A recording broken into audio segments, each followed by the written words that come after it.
BEd second semester के सभी प्रशिक्षु ध्यान देंगे कि मैं आपको आपके वैकल्पिक प्रश्न पत्र पर्यावरणीय शिक्षा में पर्यावरण शिक्षा में शिक्षण विधियाँ पढ़ा रहा हूँ, जिसमें कल मैंने आपको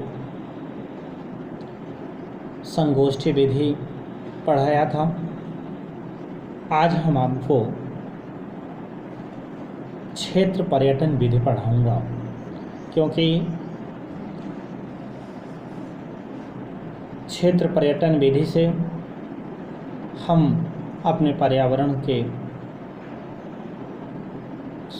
सुझावों में यानी प्रकृति की गोद में बैठ करके हम बहुत कुछ अनुभव प्राप्त करते हैं और उन्हीं अनुभवों के द्वारा ही जो ज्ञान प्राप्त होता है उसी को हम व्यवहारिक जीवनोपयोगी अधिक ज्ञान प्रदान करने वाली तथा मनोरंजन बनाने में क्षेत्र पर्यटन की भूमिका अत्यंत महत्वपूर्ण होती है।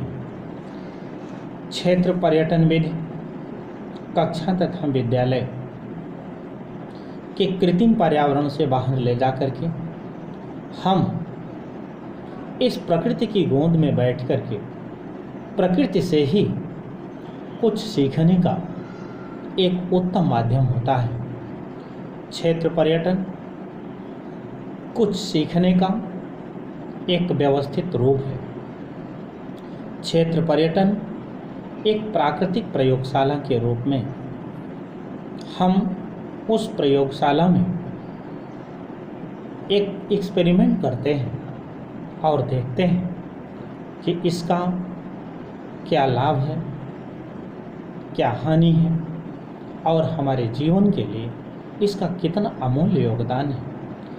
तो इसमें सबसे पहले हमें आपको इसके यानी जो टूर ले जाना है, क्षेत्र पर्यटन पे ले जाना है, इसकी रूपरेखा कैसी होती है, कैसे इसको हम, क्योंकि ये मुख्यतः 3 प्रकार के होते हैं, लघु क्षेत्र पर्यटन, सामान्य क्षेत्र पर्यटन और दीर्घ क्षेत्र पर्यटन।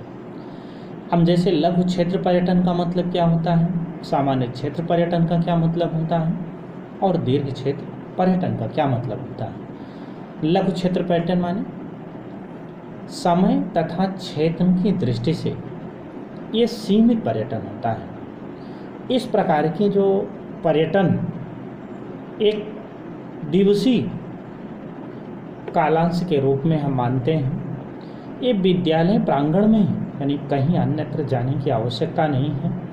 विद्यालय प्रांगण में ही हम बच्चों की एक ग्रुप बना करके और छोटी छोटी कक्षाओं में इसको मॉनिटरिंग करते हुए हम अपने ही कॉलेज परिसर में लगे हुए प्रकृति के साथ पेड़ पौधे फूल पत्तियाँ परिसर की स्वच्छता यानी इन सब में हम एक अपना आत्मीय संबंध जोड़ते हैं। दूसरा होता है सामान्य क्षेत्र पर्यटन।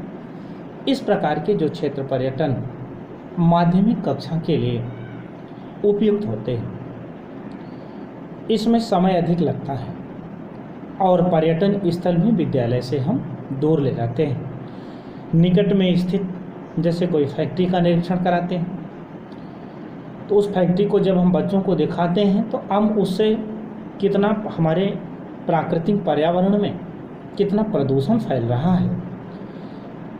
खेतों को जब हम बच्चों को दिखाते हैं तो फसलों से हमारी जीविकोपार्जन में क्या योगदान दे रहा है।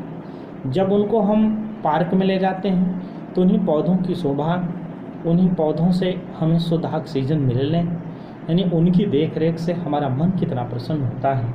यानी इस तरह की विभिन्न गतिविधियाँ जब हम विद्यालय प्रांगण से दूर बच्चों को ले जाया करते हैं, यानी प्रकृति की बिल्कुल नज़दीक ले जाते हैं, तो उनको देखने का सुअवसर प्राप्त होता है। तीसरा है दीर्घ क्षेत्र पर्यटन। यह पर्यटन उच्च शिक्षा की कक्षाओं के लिए होता है। इसकी अवधि जैसे 1 सप्ताह के लिए होती है या और भी हम, क्योंकि डिस्टेंस में इसको हम बढ़ा सकते हैं और इसका रूप भी बहुत व्यापक होता है। यानी ये 3 होते हैं, लघु, सामान्य और तीव्र। यानी इन तीनों उद्देश्यों में पर्यटन का जो प्रकार है, इसमें हमें कौन सा एम लेकर के चलना चाहिए।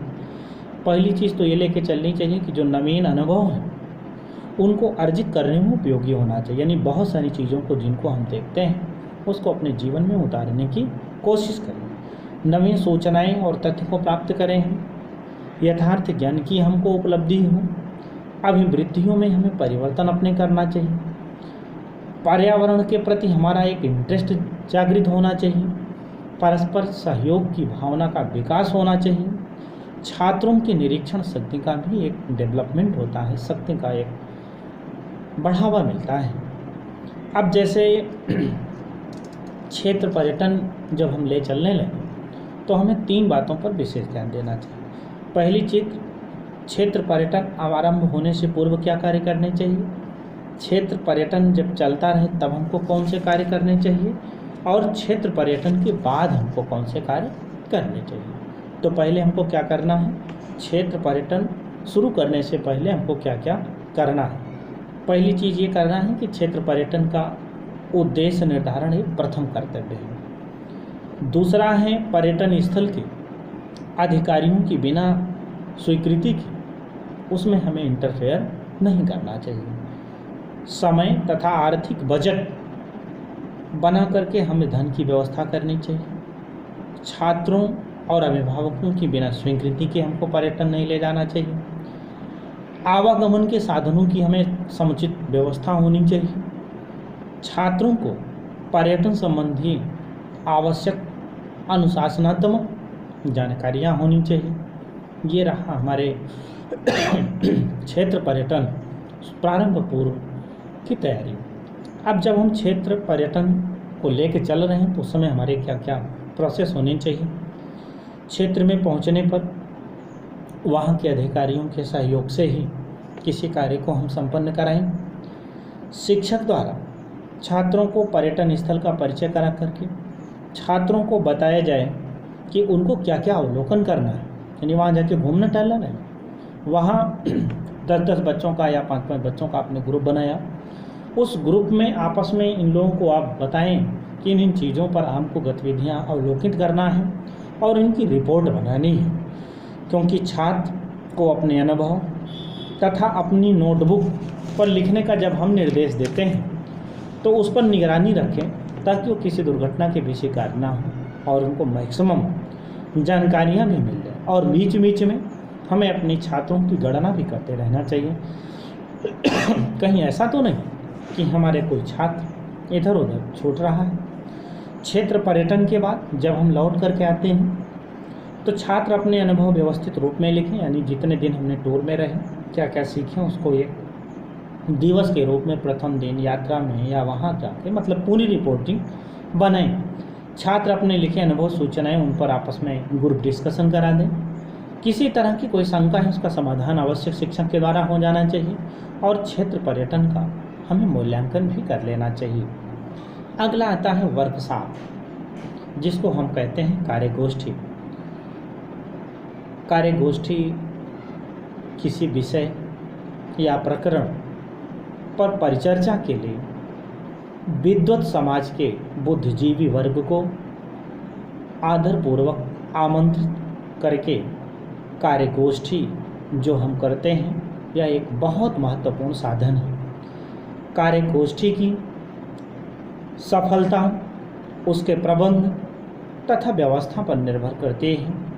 कार्यगोष्ठी का संचालन अति महत्वपूर्ण कार्य है।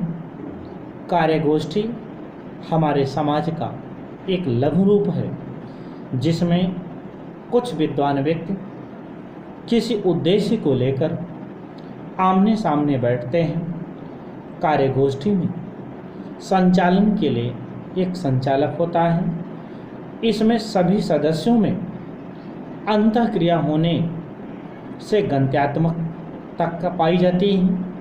कार्यगोष्ठी का जो उद्देश्य है कुछ समस्याओं पर निर्णय लेना या किसी एक सामूहिक योजना को बनाने पर होता है।